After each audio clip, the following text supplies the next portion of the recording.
Մոսկվան դեռևս չի տեսել Ուկրաինայի վերաբերյալ ԱՄՆ փաստաթղթերի վերանայված տարբերակները, բայց զգացողություն կա, որ շատ բան կարող է դուր չգալ մեզ, ասել է Ռուսաստանի նախագահի օգնական Յուրի Ուշակովը։ Եվրոպայի եւ Ուկրաինայի հետ այս բոլոր աշխատանքային բանակցություններից հետո նրանք պետք է մեզ ցույց տան փաստաթուղթը, եւ մենք պետք է տեսնենք, թե ինչ է եղել այդ փաստաթղթերի հետ շփումներից հետո։ Հիմա ենթադրաբար այս շաբաթվա վերջին այնտեղ կլինի մտքերի փոթորիկ, կտեսնենք։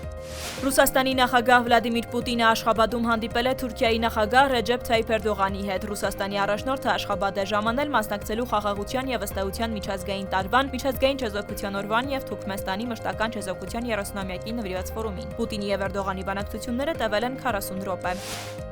Կրեմլի խոսնակը նշել է, որ Պուտինի եւ Էրդողանը քննարկել են ԵՄ-ի ռուսական ակտիվներով մեծածավալ խարդախություն իրականացնելու ցանկությունը։ Նա նաեւ ասել է, որ Էրդողանը հրավեր ունի այցելելու Ռուսաստան, ինչպես որ Պուտինը Թուրքիա։ Պեսկովի խոսքով Պուտինն ու Էրդողանը համաձայնության են եկել, որ ռուսական ակտիվները բռնագրավելու եվրոպական փորձերը կհանգեցնեն միջազգային ֆինանսական համակարգի սկզբունքների փլուզմանը։ Հանդիպմանը շեշտվել է, որ Թուրքիան սպասում է Ռոսատոմի կողմից կառուցվող Աքույուի ատոմակայանի շահագործման հանձնմանը։